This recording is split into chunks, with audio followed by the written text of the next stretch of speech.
introductions. I come at Girard from a really ridiculous place. I grew up with him, effectively. I first encountered him while I was doing my PhD, but as an active presence in the community of which I'm a member, the Corrymeela community, because his work was being used in a very proactive way to talk about how does it expose our complicity with violence and what possibilities do we have not to simply reproduce the patterns of enmity in this community that were at the core of what Corrymeela was trying to think about and be. And particularly, I suppose, the interaction between that as existential human experience as a tool of unearthing existential human reality rather than as a grand theory, I suppose, was where I started. And secondly, as a way to rethink the faith commitment of the community of which I was part. And as I have read my way around this, and I've kind of been around this now for a while, up to and including presenting on a panel with Girard.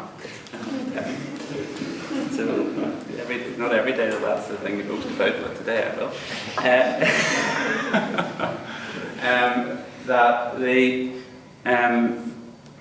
That I am a convinced Girardian, if that's the right word. I don't even know if it's the right word, but I use it in literally everything.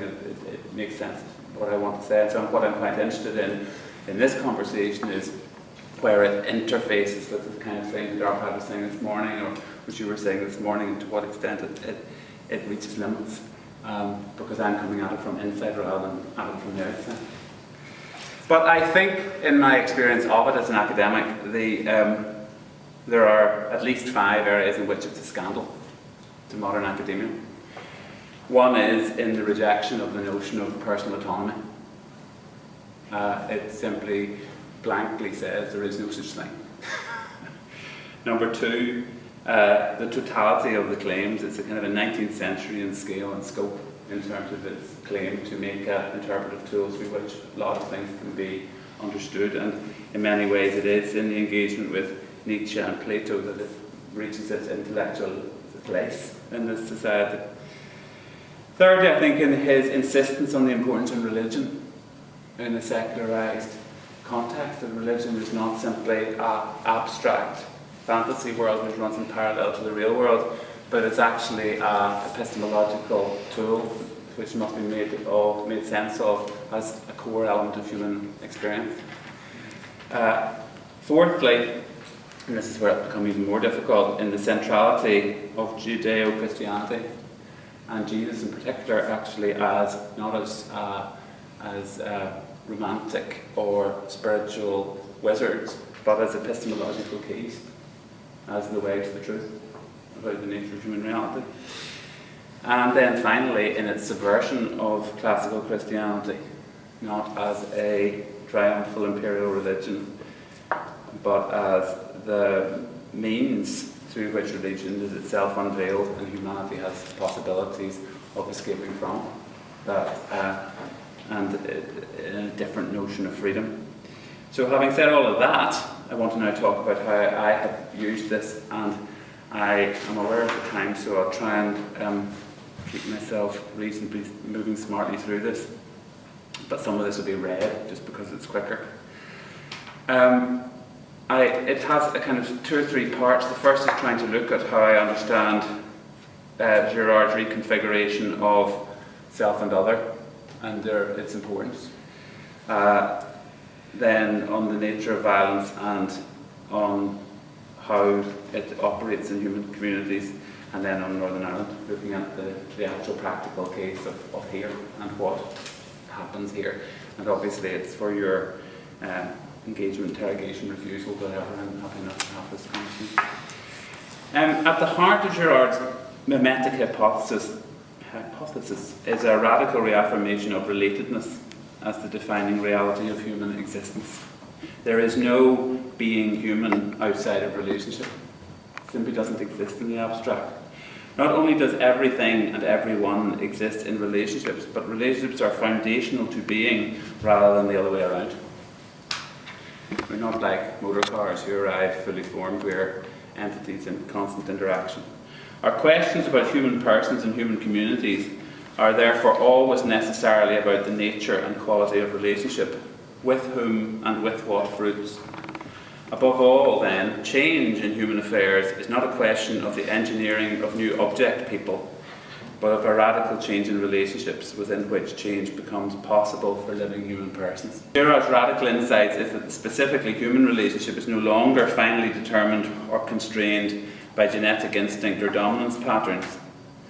Girard hypothesises that humanity emerges from a pattern of potentially unconstrained mimicry, reciprocity and interaction, which Girard calls mimesis. Crucially, our desires are interactive and we learn what to desire from others. Although the concept of mimetic desire draws attention to the importance of the imitation of others, mimetic relationship in human reality is so foundational that it is probably more easily compared with physical processes such as gravity or magnetism, rather than with self-conscious acts of imitation. We do not only imitate and react consciously in the face of our models, we learn what to desire from them. Mimesis includes but is not restricted to the conscious positive copying of imitation, but points to the possibility of bipolar patterns of attraction and repulsion. So it's mimetic whether it's plus or minus, in which the presence and centrality of the force is separate from the valence of response. So in other words, we are mimetic even when we're negative, when we're repulsed, as opposed to we're still being shaped by that relationship. Equally, the power of the relationship is there. Thus, mimesis does not only just create patterns of models and students, but sets us in relationships as models and rivals, and sets the other as an obstacle to our own desires, even as we are more frantically fascinated by them. In the discovery that we are mimetic of each other's desires, Girard reveals both the extent and universality of our ecological interrelationship and the risk of violent destruction that uncontrolled mimetic desire between rivals poses. The process of the mimesis of desire risks drawing us into a contagious reciprocity of the desires of others, making our models into our rivals and obstacles. It is this mimetic fascination that brings us into direct conflict. Ultimately, as rivalry escalates, the original object of desire may disappear, and the rivalry escalates into a potentially disastrous fascination of reciprocal revenge. Mimetic relationships both define us as human and are the unstable heart of human experience. For rivals, the potential for violence, especially contagious spirals of revenge, is the ultimate threat to human existence, which threatens to destroy us unless we find mechanisms for limitation and control. For Girard, the answer, which human beings stumbled on, is known to us as religion and culture. Girard postulates that mimetic contagion escalates to a point where it encompasses the entire group. At a certain unpredictable point, the attention of the whole group focuses on a single target who is clearly different and held to be uniquely responsible. The result of mimetic unity in the face of a single other results in the destruction and the expulsion of the scapegoat other, but this very act of unanimous expulsion also results in a miraculous peace. The mimetic unity forged in the face of a scapegoat both results in the expulsion and murder of the scapegoat and allows the community to experience peace and unity. Critically, the violence remains hidden to its beneficiaries, and the power of violence and peace is attributed to the scapegoat other. He has the power of life and death over the community and must be appeased. In Girard's thinking, this is the essential core of myth, the creation story as told from the perspective of the scapegoaters. The paradox at the heart of human culture is then, if this is right, that our peace is rooted in violence against an other, driven out that we have peace. The community, aware of the miracle of peace in the midst of violence, emerges from the process of eliminating the scapegoat and emerges as an entity directly from this event. The result is a division between the sacred and the profane, which is the structuring principle of life together. Religion and culture are co-identical with the active foundation, leading directly to rituals, structures and the laws of the community together in the form of religion. Culture and religion are rooted in the violence of the sacred. Essentially, Girard confirms Heraclitus' assertion that violence is the father of all things in human culture. Girard's hypothesis of origins of violence and the control of violence is an unfashionable anthropological theory of everything. For culture, it has enormous implications for our understanding of our existence as human persons and inevitably radical implications for everything touched by that human culture, for our understanding of human history, and especially our understanding of violence and the possibility of peace. After Girard, that which we call the self can only be conceived of as a being in relationship. In an age in which individuality and autonomy is our core romantic myth, the assertion of foundational and inevitable interrelatedness is something of a scandal.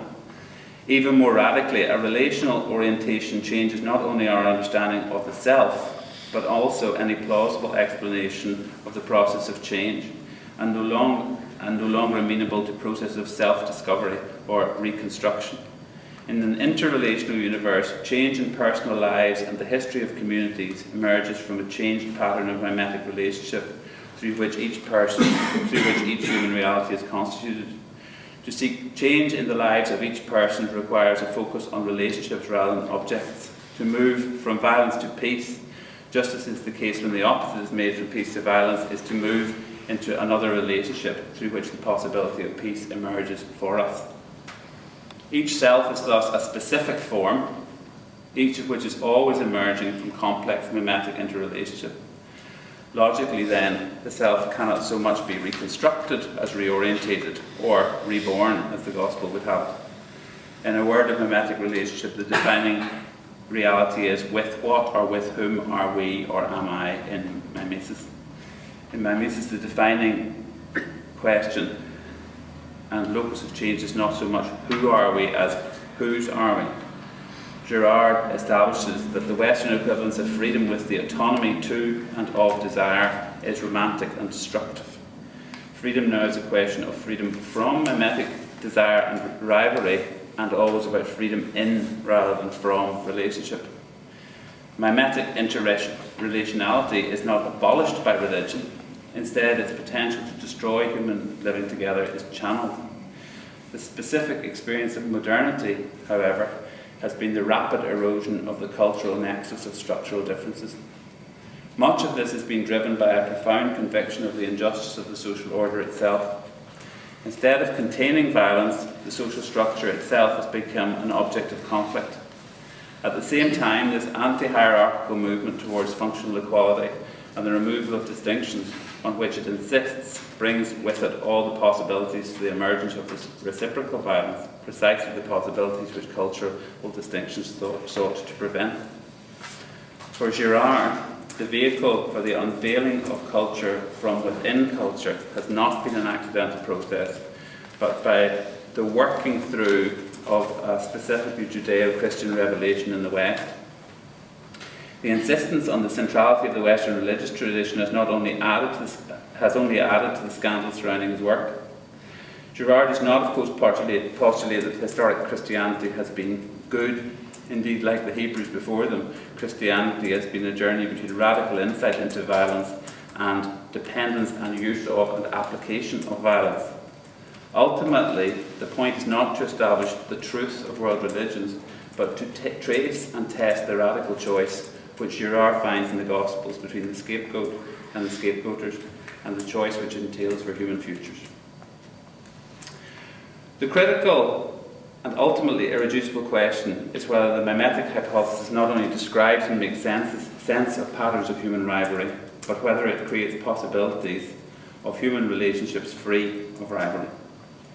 In this, Girard champions the specific role of the Jewish people in human history, as the people shaped in the discovery of the other side of the scapegoat mechanism as anthropological truth. Whereas normally our participation in scapegoating is hidden, the God of Moses is different from all the other gods because he is the God of those driven out. Violence is revealed and Pharaoh does not have the last word. For Girard, this same revelation is clarified in the crucifixion of Jesus by the religious and political system and its consequences. In one event, both the violence at the core of human society is revealed and the word of possibility beyond revenge, forgiveness, is spoken. Reconciliation between God and humanity is possible because forgiveness is spoken by the innocent victim, exposing and bringing to an end the myth at the core of every culture, the myth of divine violence. In essence, Girard concludes that Jesus is mimetic with a different father who is entirely without violence, and in contrast to the whole of culture and religion. In one revelation, both the co-identity of this God and Jesus and the possibility of release from the demands of violence as the only way of human living are made visible in human history. In the light of the contrast between violence and forgiveness, and between the community shaped against the victim God and the community shaped around memory of the suffering created victim, Judeo-Christianity must necessarily refuse all equality between the world of the Egyptians and that of the slaves in the desert, between crucifiers and the crucified, between the Logos of Heraclitus, about violence is the father of all things, and the Logos of John, which is that love is the father of all things.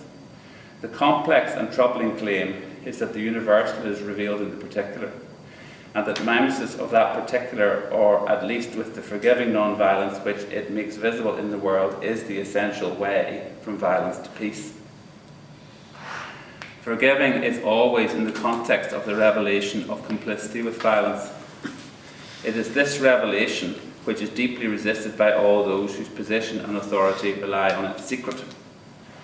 The revelation of the scapegoat is always the revelation of the hypocrisy of all of us, making impossible any sustainable division of humanity into good people and bad people.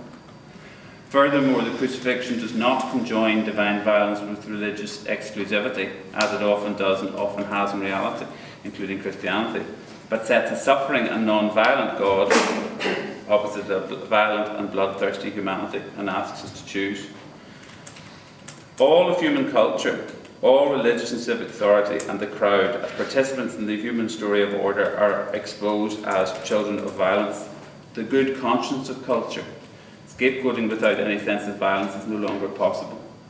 But in taking away the possibility of scapegoating violence, the crucifixion also represents a profound moment of danger for human beings. We have lost the cultural mechanism to protect us from greater violence, only this time for good. The good news inherent in this relationship is that love, not violence, is proclaimed as the parent of all things, and that, as in all mimetic relationships, mimesis with love and freedom is contagious.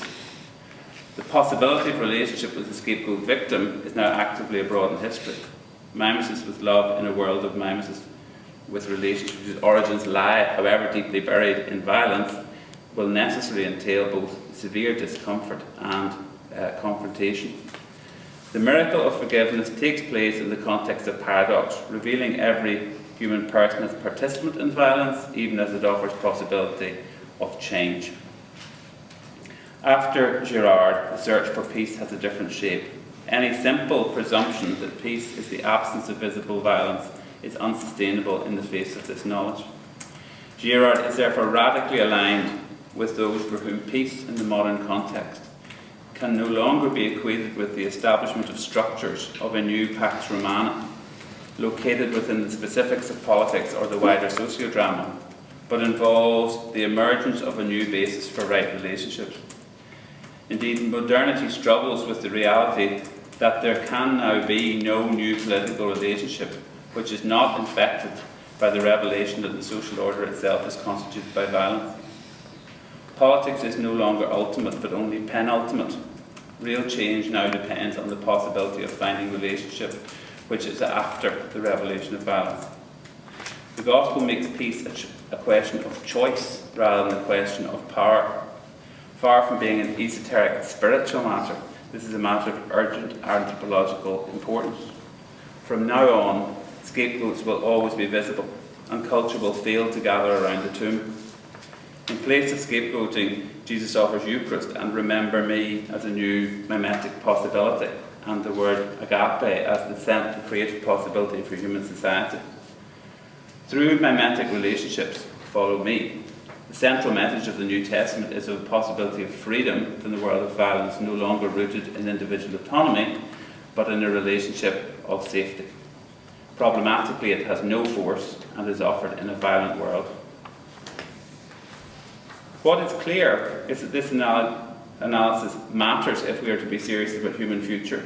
In his recent work, Girard argues very powerfully that Western intellectual complacency, that history converges on a Hegelian Aufhebung, that we'll all come to the answer in the end and the Owl of Minerva will take off, has no basis in reality. Instead, Girard sides with the Prussian military analyst von Clausewitz in his view that war has the shape of a reciprocal duel with a tendency not to converge but to escalate to the extremes. Victory, not convergence, is what happens, justifying ever greater violence. But violence does not take us closer to peace, as Hegel ultimately believed, except insofar as its destructive power becomes more evident and we decide to stop it. Reconciliation is left not as a sentimental wish fulfillment, but as our only other genuine possibility. For Girard, reconciliation, the possibility for human beings to renounce violence and recognise each other, is thus not a consequence of progress, but the radical alternative to apocalypse. And his view of this essentially is that we have been living through a kind of slow motion apocalypse anyway. That anybody who's been living through the 20th century and watching the emergence of violence, watching gradually the abolition of the possibility of war as a mechanism for solving problems that we no longer have, that politics was resolved historically by war, but the sheer nature of the technological revolution now makes that all but impossible. So we have a different choices now. Now let me talk a little bit about Northern Ireland. By geography and cultural orientation, Northern Ireland is deeply tied to, mimetic with, the presumptions, movements and expectations of the Western world. Indeed, it's arguable that we live as close to the geographical centre of the North Atlantic democratic community as anybody. But unlike most of Western Europe and North America, the peoples of this political borderland have lived alongside one another without the transcendence of a common nation or state or religion.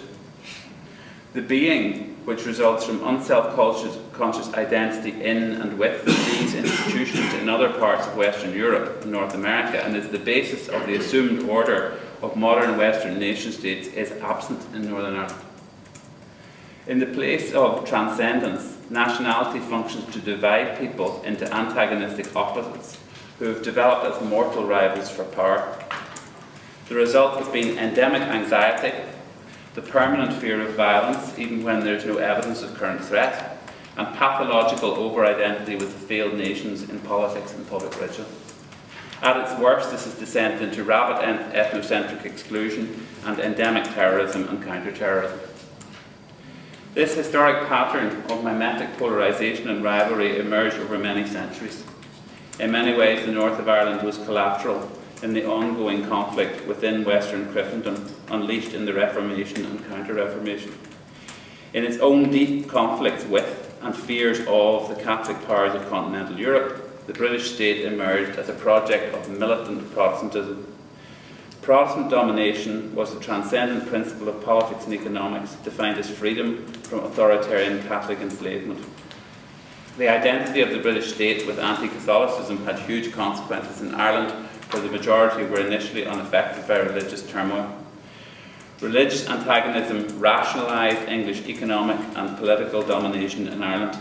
Unsurprisingly, within the native population, this was experienced and remembered as extreme violence, and still underpins the dynamic which sets the British state and everything associated with it against the vast majority of the native Irish population on the basis both of religious and political identification.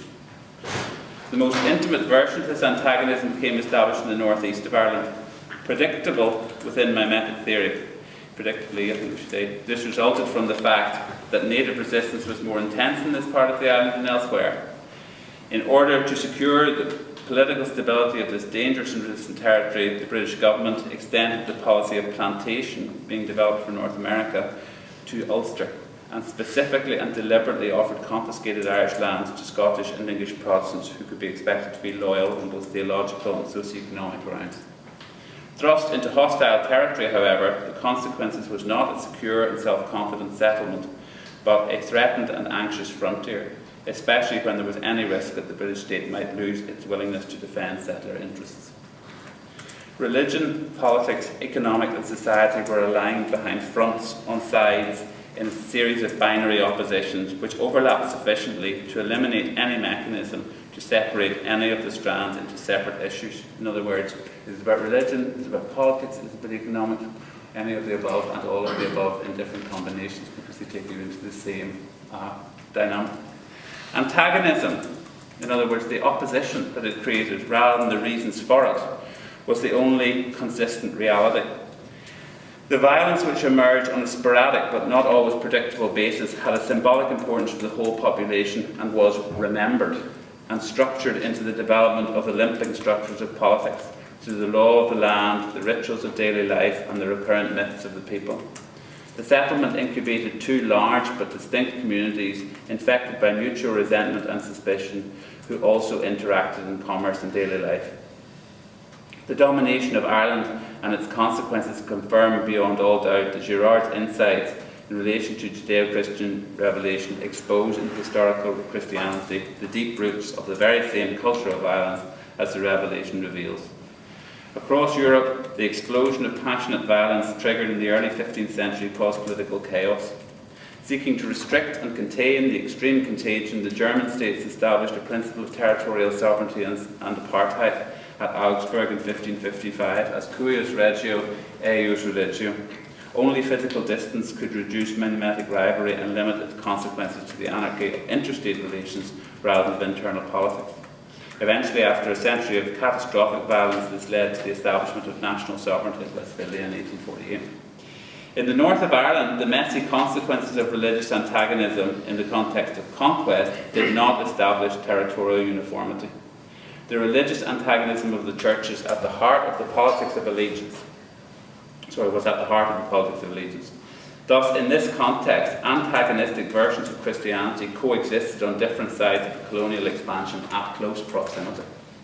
Churches were now at risk of becoming mouthpieces for ethnic identities, identifying the god of the scapegoats with their tribal predicament and the need for resistance.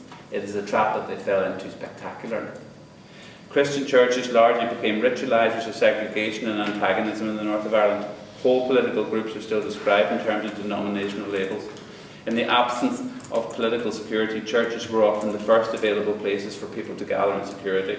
Rival claims to authority, which are the legacy of Reformation and Counter-Reformation, became in Ireland the fuel for community solidarity and mutual exclusion. While Protestants preached vigilance against Catholic imperialism and turned their eyes from the impact of British Protestant imperialism on their Catholic neighbours, Catholics preached righteous resistance without reference to the implications of Catholic power for Protestants. Worryingly for the churches, their action as ritual antidote to anxiety increased their popularity, and Northern Ireland became one of the most religiously observant parts of Europe. While the communities were united and calmed and the enemy was ritually excluded, forgiveness, contrition and reconciliation could be systematically avoided. Though through involvement in schools, churches also played a critical religious role in forming parallel communities in the modern age. Understood as separate and parallel systems, the schools emphasised internal solidarity and external difference between Christian denominations. In the first instance and later between Christians and others. In many ways, the denominational schools were the midwives of the modern national selves. Separate religious instructions cemented and integrated separate understandings of history, different rituals, and different socioeconomic experiences. There are countless instances to illustrate the complicity of organised Christianity for ritual exclusion. In general terms, Ireland has deepened the secular suspicion that Christianity is implicated in violent religious exclusion rather than freedom, forgiveness, and love. The structuring of this division was so intense that it left North East Ireland deeply vulnerable to ethnocentric division in the 20th century. Early relationships with roots in colonialism and religious sectarianism modernised and spread as a deeply embedded rivalry about the democratic ownership of the state. The equality of citizenship demanded under democracy simply short-circuited when equality means equality between mimetic doubles. Thus, as Catholic democratic confidence in Ireland grew, following the formal emancipation of Catholics throughout the UK in 1829, Protestants became increasingly nervous. When Catholic emancipation evolved into modern Irish nationalism, Protestants in general became vocally antipathetic and sought closer allegiance to the globally dominant British Empire.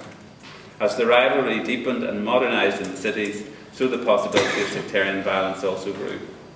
The resulting violence was inevitably experienced in diametrically opposite ways, reinforcing the retreat into hopeless yet sacred violence. Yet, although shaped in increasingly similar but distinct worlds, Protestant and Catholic life in the north of Ireland was essentially constituted by and through one another, with each community convinced that their violence was a just response to the threat of others. As Catholics organised, so the Catholic struggle under Protestant British rule became the founding myth of Irish nationalism. Protestants sought refuge in the historic need to resist Catholic tyranny and ritually integrated Britishness and Protestantism in politics and society. World War I gave final fuel to the narrative of blood sacrifice. Protestants looked to the bloodbath and Somme to cement Britishness as a religious cause, while modern Irish nationalism took a decisive shift towards the central importance of violence when the British government responded to an abortive rising in Easter 1916 by executing or murdering the rebel leadership. By war's end, national identity had become a sacred bond. In the north of Ireland, the consequence was deep polarisation. Every attempt to decide who's right and who's wrong in rivalries depends on the transcendent authority of the decision maker. Where violence is explicitly required to enforce this decision, the transcendence of the decision maker is exposed as weak, and the decider exposed not as transcendent but partisan and equivalent. This was the catastrophe of Woodrow Wilson, American president of Northern Irish origins. Seeking to promote democracy and US freedom as the antidote to failed tyrannical empire, Wilson supported small nations struggling to be free. Unwittingly, however, he rallied every nation into battle, with huge consequences where territory was shared. The doctrine of self-determination under conditions of rivalry was not so much an invitation to freedom from an empire as an encouragement to conflict with your neighbours. Because all change was now legitimised by winning and keeping the majority, the politics of territorial control and the suppression of or expulsion of the other became logical political developments. In the fervour of righteousness created by the cause of freedom from empire, fear and revenge were hard to avoid. The atmosphere of violence rose everywhere, not least, of course, in the bitterness of the new German losers. It is the nature of rivalry that the resentment of the defeated also serves to maintain the fears of the apparent winners. It is European history that the rivalries unresolved in Czechoslovakia, Yugoslavia and Poland exploded into tragedy before the 20th century came to its middle. After domination came occupation, expulsion. Ireland was outside the scope of the peace conference, but rivalry over the existence of Northern Ireland was built in from the very beginning. Northern Ireland was designed to have a Protestant majority through a careful choice of territory. Nonetheless, Catholics were only a minority if they could be separated from the rest of the Catholic population on the island. Amidst considerable violence, Protestant Unionists set out to establish Northern Ireland as a Protestant Parliament for a Protestant people, thereby deepening the despair of their own Catholic population and simultaneously defining their own project in terms of its relationships with the great Catholic other. The result was a political world dominated by fascination and the permanent possibility of mimetic escalation. This was a world of polarisation where, like an earthquake, violence was predictable in general terms but hard to pin down to times and dates. The need to impose order as transcendent exposes the roots of government and its claims to legitimacy in force as violence. Once competing claims to authority exist, they cannot exclude one another. There is nothing to stop their self-justifying descent into enormous violence. Religious wars are always about everything. In the post-Enlightenment world, this survives as wars of ideology and nation. At the frontiers of the European empires, both nationalism and liberal democracy found themselves exposed as murderers to all but the murderers themselves. Instead of providing a secure identity, the nation in rivalry is exposed as a god that failed to assert, failed to protect, failed to be. The political result is not security, but more desperate attempts by ritual means to reassert the legitimacy and security promised by the divine, autonomous nation. The escalation to the extremes that von Clausewitz prophesied. Nationality becomes, in fact, the scene of maximum insecurity, where identity is demonstrably not taken for granted but has to be repeatedly, neurotically and violently asserted. As violence rises, any remaining relationships free from fascination are liable to be invaded by pervading anger, fears and mistrust. I'll cut over this and basically come into what happens in the modern age. It'll last too long. We'll go a little bit into the piece for the last 10 minutes, is that all right? Northern Ireland is not poor or ill-educated. We speak English and have access to the global market. We have an open capitalist private ownership system where contracts are in general honoured, and we have had, compared to other places, less public corruption. We know how to vote, and we see for our neighbours how democratic government is meant to work.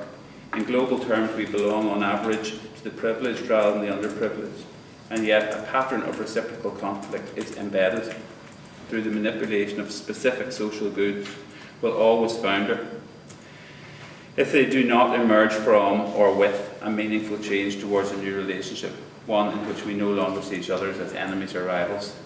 The crisis in Northern Ireland was never a question of the distribution of goods alone, but a question of how the distribution of goods represented the underpinning violence emerging from a relationship of desperate rivalry. This is not to say that rivalry over social, political and economic goods is not central to the lived experience and myth of conflict across the world, nor that change in relationships can't be approached in practice through practical engagements on the issues which present as important. Indeed, change in relationships will be evidenced by the way in which we deal with social, political and economic issues. Nonetheless, all objects remain fundamentally secondary to the relationship, which make them a matter of envy and establishes the pattern of reciprocal mimetic desire. The political temptation repeated in Northern Ireland is to believe that the objects, power, the state, jobs, housing, or whatever, are primary. Agreements over the distribution of power, institutions and goods are not the same as the establishment of a new relationship in which distribution is done within a spirit of mutual generosity and recognition. In practice, however, rivalry will outlast the redistribution and may even grow in intensity unless the relationship of threat and desire is itself transformed in the process. We have to drop our romanticism about conflict resolution. Surface harmony can hide murderous secret.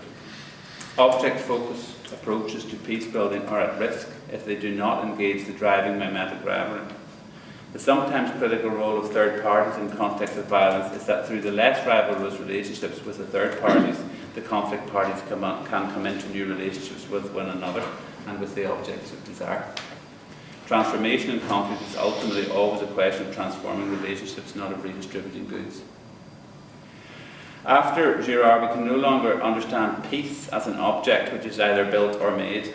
Instead, it is a possibility in our relationship and describes a change in the mimetic rivalry underpinning conflict. Peace is a relationship that presupposes that we are no longer rivals, but brothers and sisters. It is only lasting if model relationships replace the previous antagonism.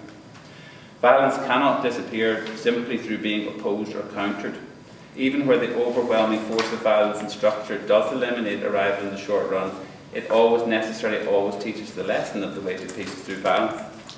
The problem of violence cannot be addressed at the level of violence, but only at the level of the relationship that produces violence. Peace is always a question, in some senses, of contrast, of an alternative, of a choice, of a change, rather than an opponent.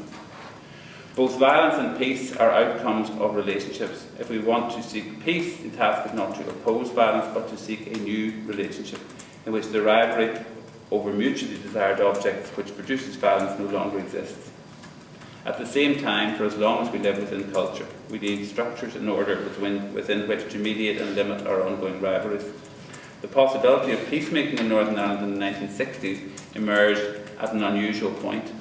Instead of destroying everything, which is the predictable outcome of a cycle of reciprocity, violence was actually in Northern Ireland contained at a point that its own pointlessness became visible and the fire of desire was increasingly exhausted.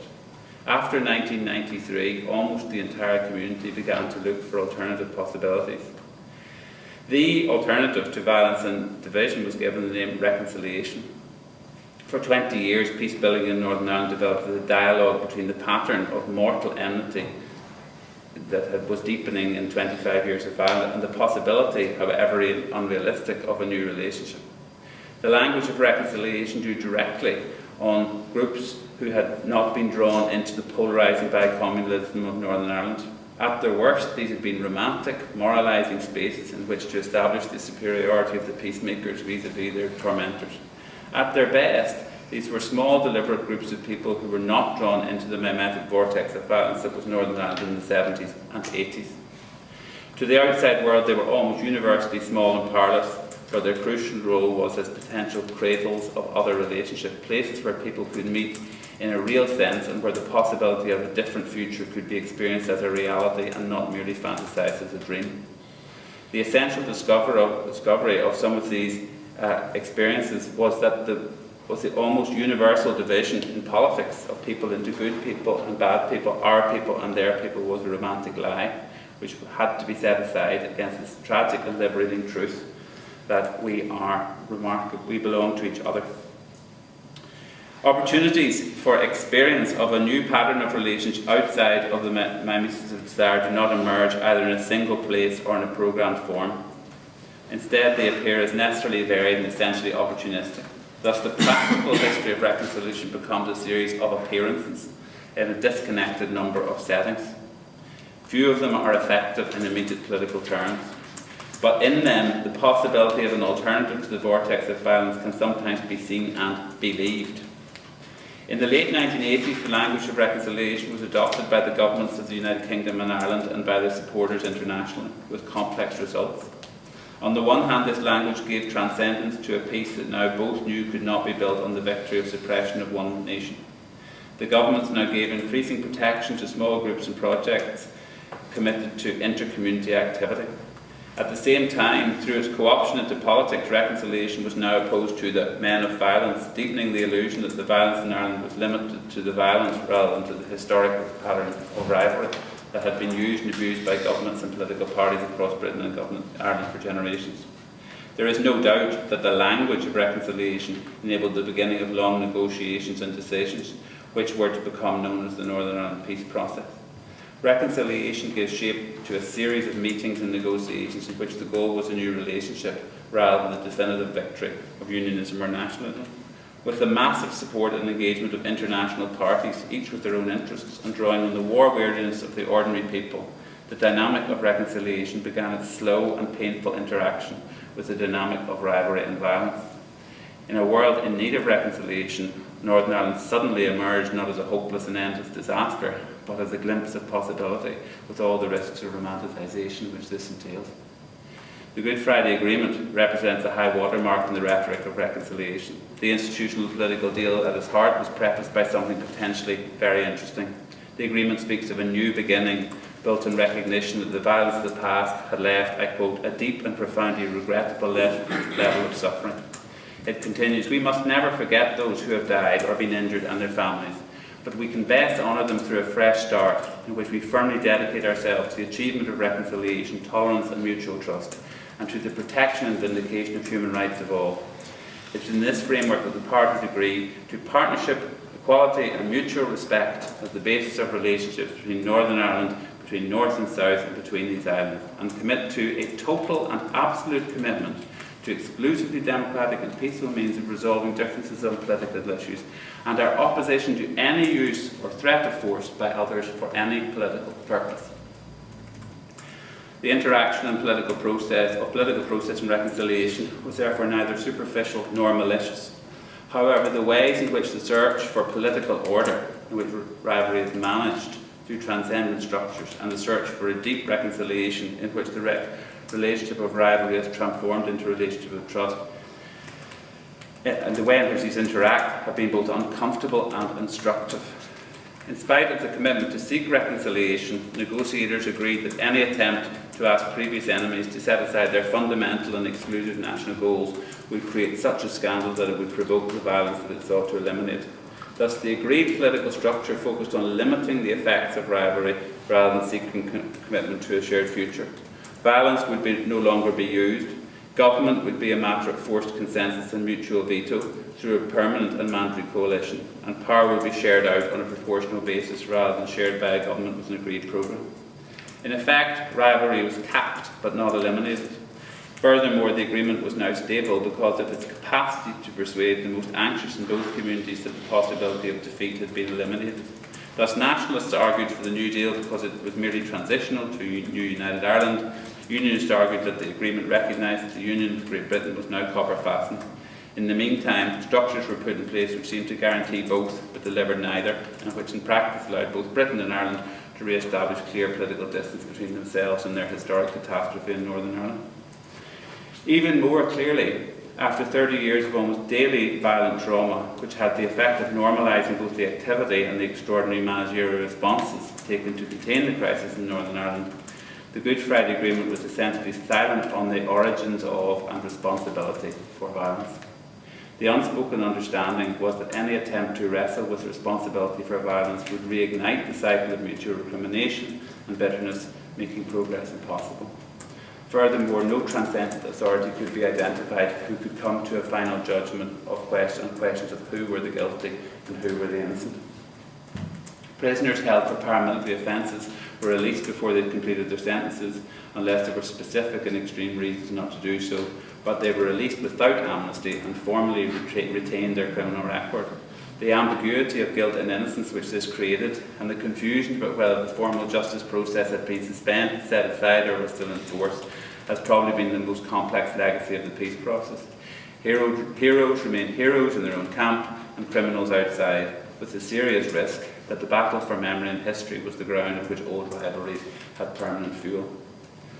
Concerned not to reignite any dispute over the past, the British government adopted an extremely broad definition of the victim, which made no distinction between victims of terrorism or the state, and which allowed the relatives of those killed while placing a bomb to be put in a par with the relatives of children caught up in random events. On this basis, financial resources to address the health and social consequences of violence were also provided. Once more, and unusually, the safety valve was financial. Beneath the surface, and sometimes above it, deep bitterness continued among many who regarded the compromises as deeply and scandalously unjust. The Northern Ireland peace process is an attempt to promote a new relationship which is also a compromise with the established rivalry. In effect, it is a gamble that the requirement to work together established by the agreement will be more desirable than the exhausted rivalry of old. But even this truth cannot be spoken for fear that it will itself reignite the fears and anxieties of conflict. What it also represents is radical political rejection of the gospel maxim that the truth about violence will set you free. In effect, it is founded on an implicit fear that the truth represents a sword rather than peace, and a pessimistic conclusion that truth is fine, but hypocrisy saves lives. It is, to paraphrase Chu and Lai, rather too early to tell. This exercise, in contrast, has been an extremely uncomfortable journey with still unpredictable consequences. In a world of reconciliation, our past violence returns to us as an obstacle to trust in the future. What was heroic appeared as criminal. What was explained as necessary in the face of violent opposition now looks violent and gave further reasons for bitterness. Above all, the revelation of our own participation in a cycle of reciprocity over so many years and in so many generations destroys the romantic division of the world into criminals and perpetrators, the good and the bad, on which whole political careers, myths and structures have been built, and a division that has justified so much killing. But political careers and community myths have been built on precisely contrary notion that each side of the division is romantically justified in its ideas and actions. Reconciliation, it transpires, is a process of searing and relentless honesty and judgment, which can only be survived if the violence can be revealed and those engaged in it, in this case, almost all of us,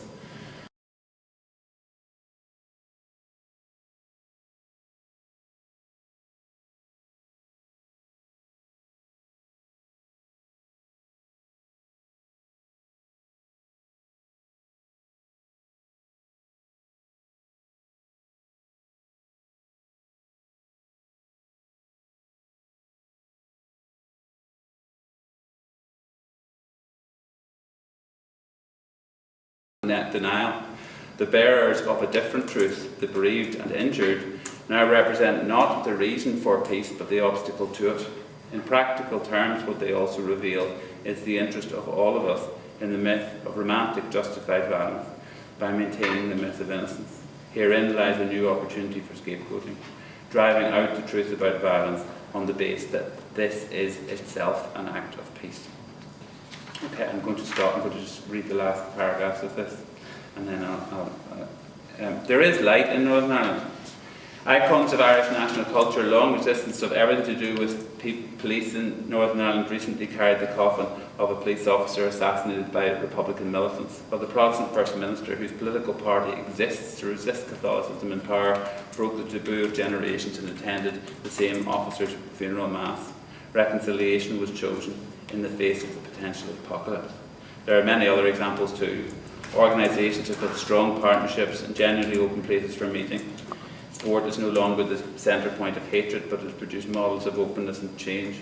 Former paramilitaries celebrate friendship. Victims who have lost loved ones have found a way to forgiveness, not bitterness. Schools have found ways to grow as shared institutions who have built real and lasting partnerships. Young people have developed models of real leadership and broken old patterns of enmity. Reconciliation continues to appear as a radical contrast to this world. This is precisely what makes it so dangerous. Politics belongs and always will belong to the world of religion, of culture in its deepest Girardian sense. Hope in history is not just or even mostly chronological. It is the possibility that everything can be brought into relationship with the truth that we are all complicit in violence, that we have the possibility of being forgiven, and that we are invited to find our way back to each other. Sustaining hope is a task defined as much by faith as effectiveness. It is clear that change will not necessarily come for politics or in politics without the necessity and possibility of reconciliation being known more widely and probably less prominently, at least in the present. We have come a long way, and we have a long way to go.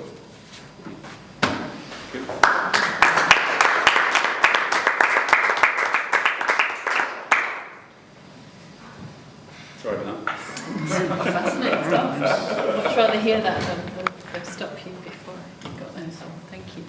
Comments? Yep. My comment is, well, it's a question. It has sort of three parts, and unfortunately, this is my first introduction to Girard, so I hope that they're not really stupid. But they actually come from when you're talking, and I'm looking up here, and there's this picture of Peter Robinson staring up at me.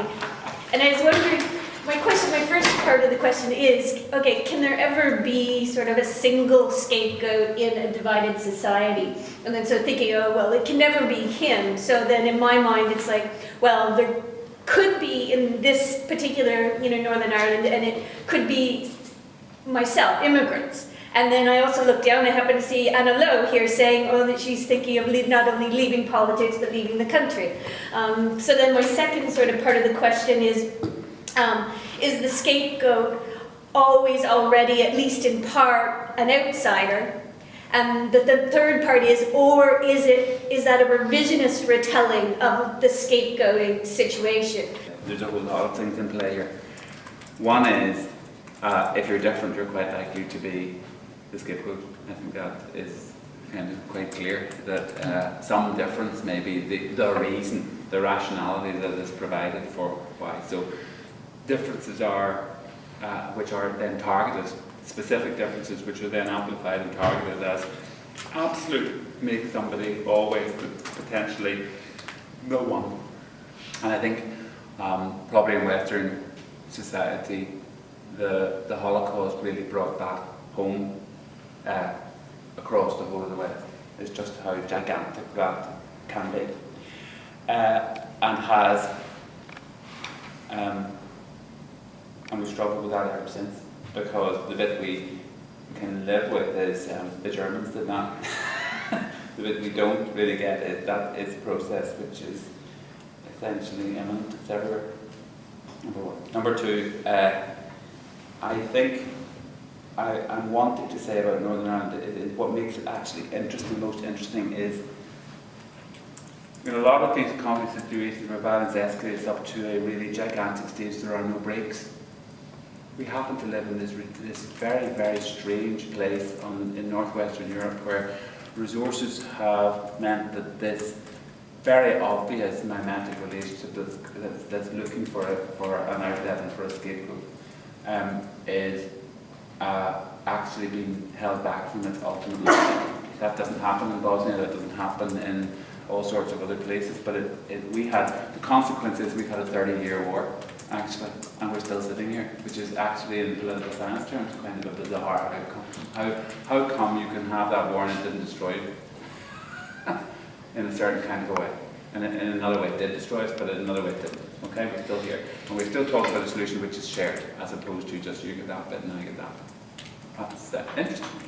But for me, that's partly to do with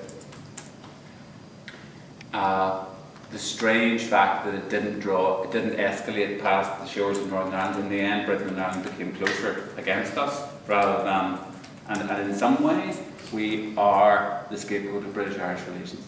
Northern Ireland is best understood as the child which demonstrates the awfulness of the parental relationship, but they've moved on, and they do not wish to know. So, in some sense or other, we would be better, the antidote to that is accept our position as scapegoats and find our own way. Find our own way. Stop trying to be British and Irish. Start being yourselves.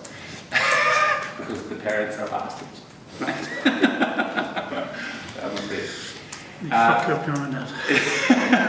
The third way of looking at it is that we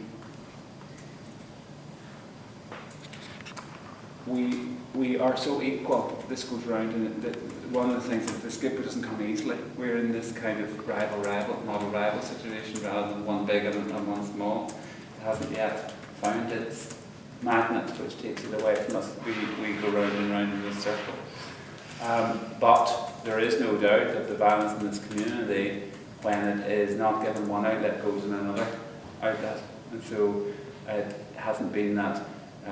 There was some talk at some stage that the arrival for the first time here of new immigrants in large numbers would change the debate of the nature of the society. Actually, what it seems to have done is to simply skew the existing violence in a more complicated way. So far, but it is.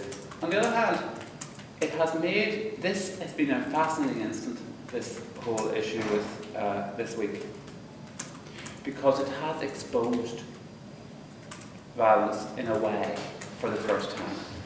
The Anna Lowe stuff yesterday humanised what violence is about and brought it home to people who were doing it in a way which is quite interesting. It's certainly having an interesting impact on politics. I've never seen it quite happen in this way, where the First Minister actually might have to apologise. He probably won't yet, but he might. I have never seen it. I've never seen it and it's something interesting has happened. So it may be that the terrible paradox is that it's violence towards minority ethnic people which is highlighting violence in general, which is a violence you don't see when it runs on the Catholic Protestant axis. But the terrible truth of that is, as you say, is that the victims who hands us back what we're doing are the innocent in the middle of this. They are simply people who've arrived in this and happen to be getting it. So it may be that there is something of that happening here, and that's interesting to me. Certainly, this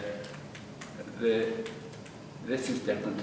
This is interesting, if an awful type of interesting. I didn't expect quite the phenomenon, and it may be because also the other aspect which we would need to look at is that the unionist population itself suddenly felt that we don't say sorry, we ourselves have been made victims because we have been shown in the sight of the whole world of being the bad guys. So we have to do something about this. It may be that that's operating as well. Suddenly those things. But all of those are possible things that are happening in the middle of this. My answer to you is, well, it has, because we have not come to a resolution, because it has not found finding the scapegoat. What Northern Ireland is interesting to me personally is it has exposed the dynamics of violence and reciprocity in a spectacular way. Because essentially what it has shown us is that once you're in a rivalry relationship, the object over which you are supposedly fighting, power in this place, control over this territory, defeat over these people, is in sense irrelevant. You are prepared to destroy it if it actually means beating your rival. Ultimately, the object itself has almost disappeared from view here. What it has become is this straightforward bipolar reciprocity, in which, if you like, a lot of people with nothing are fighting other people with nothing about nothing. Which is an interesting, but yet conflict is still alive. So that's my take.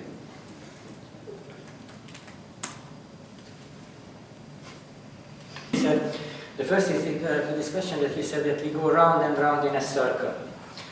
This is an interesting comment because, I mean, you are not talking about that in terms of Northern Ireland, but this is the way I see modern politics. And then this is really modern politics in the last 200 years. It just goes around in a circle. I don't see any progress. It goes from liberalism to socialism to fascism, from fascism to liberalism to I mean, and you can continue with the various French Enlightenment. And this is all the trap of the French Enlightenment.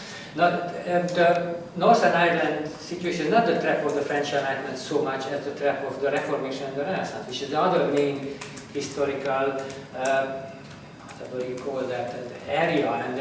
And so, so really the question is that what leads out of here?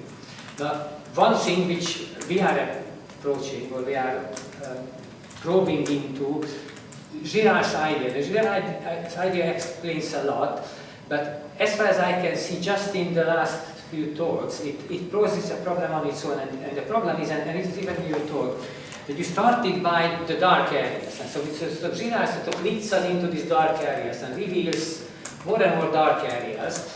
And then the question is, can we move into the second part? Because again, you repeatedly in your talk mentioned about love and grace and something like community.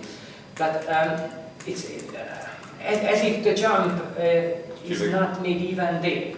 But the jump can be, this is what in a certain way Christianity is about or was about. But then we are in a post-Reformation situation, and we're back to hope or something like that, and back to this problem which we still haven't understood of how we got into there. And this entire question about Renaissance, Reformation, civil wars, so all this issue is very fundamental, because this is one of the major issues why anything which starts with the Enlightenment is meaningless, and this is what you mentioned also about the scandal of modern academic life. I think the big scandal is the Enlightenment, because the Enlightenment is just another version of sophistry and the sophism, because the Enlightenment ignores the entire context of religious wars, civil wars, and all these kind of questions, which is the background to that. Kozelek is very fundamental as a political figure. That's the central issue, to understand how this started there. And yet, to cut it very short, so how to move out of this issue? Because evidently, modern societies are able somehow to fix this crisis. So the war and in these cycles, there are terrible east and west and north and south terrible conflicts just in Europe, and also outside. You can say suddenly they are ended, they are exhausted. As in so many cases, communism is a very interesting example, because it just got exhausted. And everybody was so fed up that it couldn't even do anything. So it just collapsed under its own weight. And it has something, I mean, it's not exactly the same thing, but in Northern Ireland, in my profound ignorance, it was also something like that. It was enough. I mean, you just cannot go ahead and kill. So you settle into something, but you cannot really start something more. And so that is really the issue. So how can something be started more? And this is where we go back to an interesting light on our horizon, which is sort of, I realize my own paradox, because I found the most cheerful of modern thinkers as Kafka, which is really the hate of paradox. But that's an element of Kafka which is not known by anybody except Roberto Calasso. And it's Roberto Calasso. And Calasso is quite an important figure, because after Calasso published Girard in Italy, and that's why Girard is so well known in Italy. And that is the indestructible, an idea of Kafka. And that's a very important theological idea. And which I think it's, you know about that, so the Calasso and the indestructible Kafka, because that's the idea is that this is what has been left over from the Golden Age or before the fall or something like that, and this is the indestructible. And sort of since then we almost accept again, and as we come back to the Jesus and Trinity and all this sort of thing. That sort of gave a kick, if you want. But the indestructible is still what has not yet been decomposed, because what has been decomposed, we are not able to put it back. We can stop this decomposition, and after a time in these cycles of violence, we are fed up with that. But does Girard lead us back to something like Kafka or not? If you read the last one, back into the end, I think it's the one before last, no? The one in thousands. Yes. he's very apocalyptic about this. It really is Christian apocalypse. It basically says either we listen to this reality, which is we recognize who we are, our own this indestructible, if you want to call it, but we respond to that which is human that's being offered here. And he does put it in terms of Jesus. Or we go on with this other stuff, which is we try to continue in what's now in the modern world, the Enlightenment method, which is that through politics we will achieve all our ends. And he says it's just coming to an end. I mean, it's just not going to work anymore. The potential for disaster. Now, up until now, the thing that has interfered with this has been, in his view, the market. The development of the market is the postponement mechanism. You talked about liminality. But the market, what it is, has this remarkable consequence of allowing everybody to appear to come in on an equal basis, but it actually just keeps everybody involved in the party. That's what I call sacrificial carnival. Yes, it's the sacrificial economy, and sacrificial carnival. Yes, sacrificial economy, and people are being thrown off of them, but it's not a scapegoat in the sense that it's creating a system. It's just creating victims of it, and randomly at a certain level as well. So, but it does keep the world going. But that we are. Girard, I think, says it is offered. The big debate then is, will we take it? What happens to humanity? At what point does humanity decide, understand this choice? I mean, this is not comfortable stuff for Enlightenment Academy, the Enlightenment Academy, which says that actually the quality of human relationships is the critical question. Can we come back to this indestructible thing?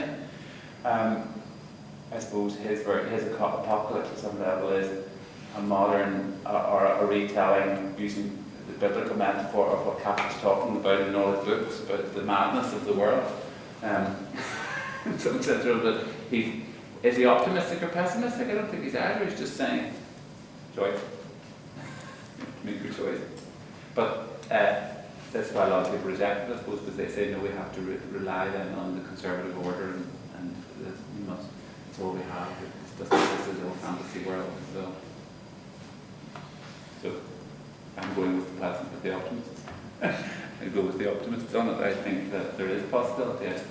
My experience in Northern Ireland is there's lots of possibility in the middle of all of this, in all sorts of little places that can continue to be attempted. That we've had an experience here which is quite strange, which is how can you live with conflict and find something else in the middle of that. There is another story apart from you describing the macro crisis, which is the story of the micro experiences of difference, which mean that it is not entirely impossible to suppose that that something might come out of this place. That we might actually, as you say, because the thing exhausts itself, look at each other and realise it's a waste of time and do something different. That's why I find it quite an interesting place in history to be, because but it's a scary place in history to be.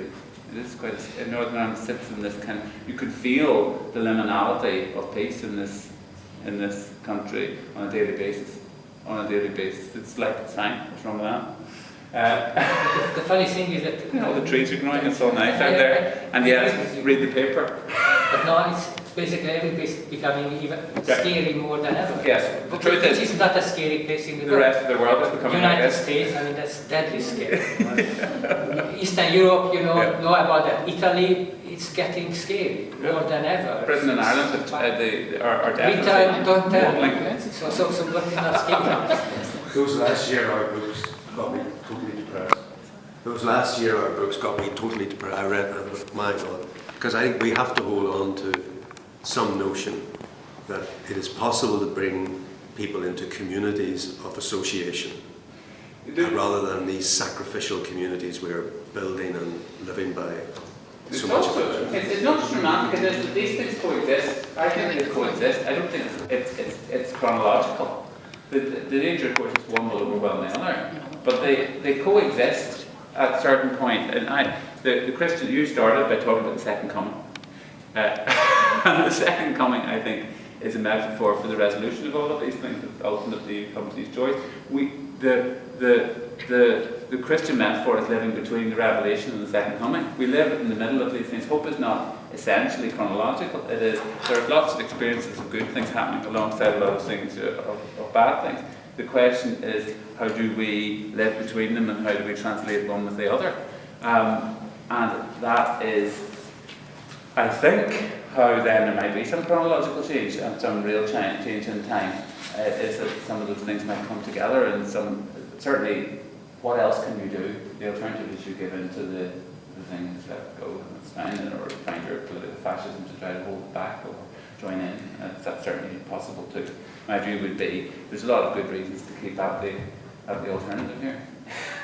That's all I can say. It's not a great answer, but it's a weak answer, but it's nevertheless the answer I would give you. But there's lots of things in what you were saying that sort of sparked connections and so on. I mean, one of them is sort of the question of, to what extent does you use the concept of transcendence quite a lot. We need a sort of transcendent position that sort of can, if you like, trump the conflictual dynamics, and so that's sort of my way of thinking about what the RPADs, with the idea that we can be in a dark place. How do you get to a better place? How do you move from the how do you achieve the transcendent, if you like? By what route do you get to it?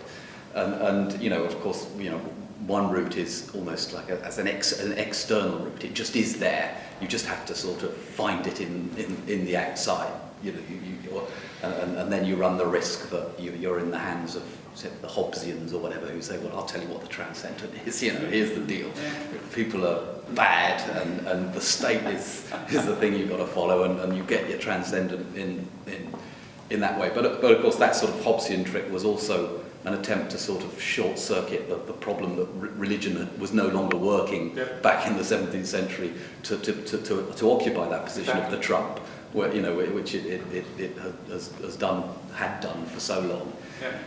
And then we at that point we kind of gave up religion as the solution to the conflict, and we went for science. And one way of thinking about that is to say, well, religion is dealing with the maximal generalities, that starting from the transcendent and feeding it down to the details.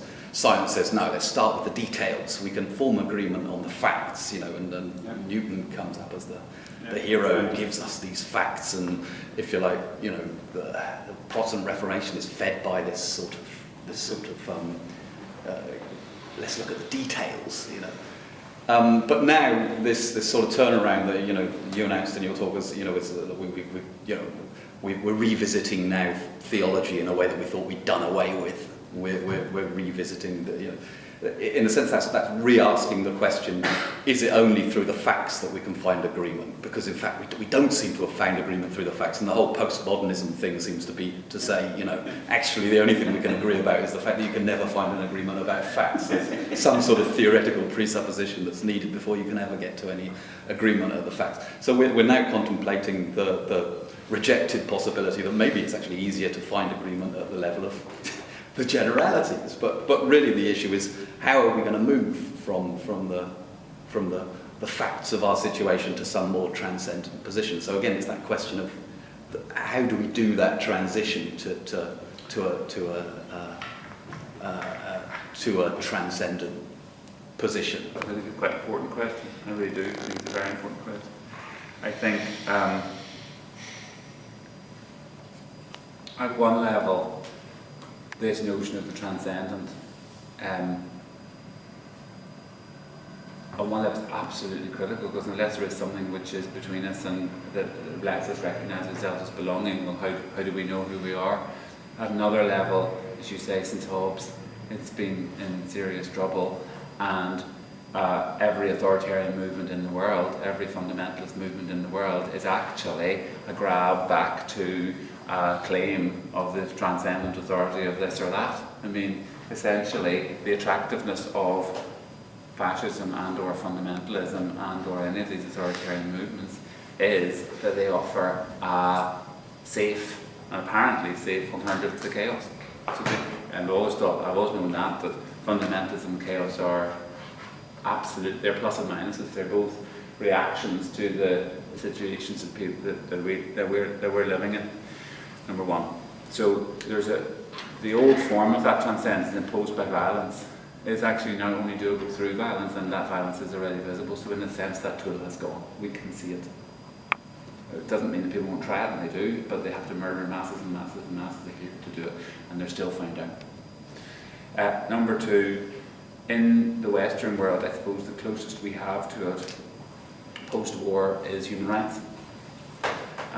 It was the attempt to try to codify and articulate something which has the claim some natural law status as above us and beyond us, as which essentially draws out of every ethical tradition that we knew we had and is put in place in the face of Stalinism and Nazism to say these are the limits. States are held to this account, and everybody will. But we already see the pulling and the pushing and the states saying no, this is not the transcendent. That we are the transcendent, and how complicated now even human rights is becoming globally as a mechanism of trying to do that.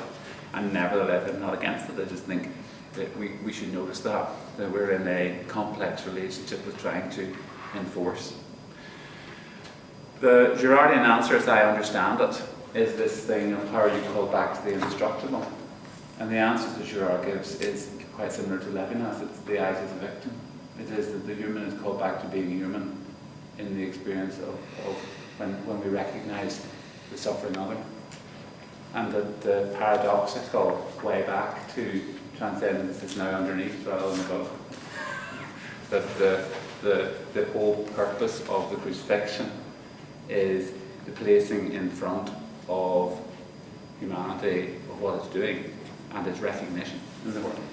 And that the call back to humanity, the call back to humanity is the call back to the recognition and also the dependence now on our dependence on the crucified victim as opposed to the other way around.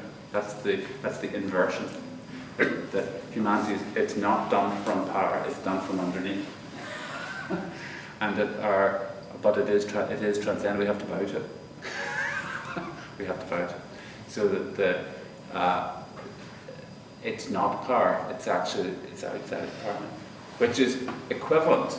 It's not the same as quite, but it's the same movement, I suppose, that I see in the Moses story, which is of the system, the pharaonic system, and then somebody who stutters being told to go back into the pharaonic system and say, actually, God's in the bush. And you should let them out because they're human beings. And the bizarrely stupid nature of that juxtaposition, you're serious. And it's such a bizarre story at the core of the Jewish story, which is we're the people who believe God was in the bush as opposed to in Pharaoh. And essentially it's the same question about transcendence, which is transcendence is Pharaoh or transcendence is the bush in the desert. And anyway, the Girardian answer is it's there, and that's where you see it. It's in the crucified victim who returns to us now as Lord, God, whatever the word is, but who we follow. That's where you go. And that is a radical reconfiguration of everything that politicals is about, actually, and it is about calling back to the indestructible, if you like. If you want to use that language, the human, it is in that point. So that's an answer, but that's Girard's answer. That's what I suppose I can believe. It's something all you can do is know that it's human beings here. But it's not very strong, it's very weak.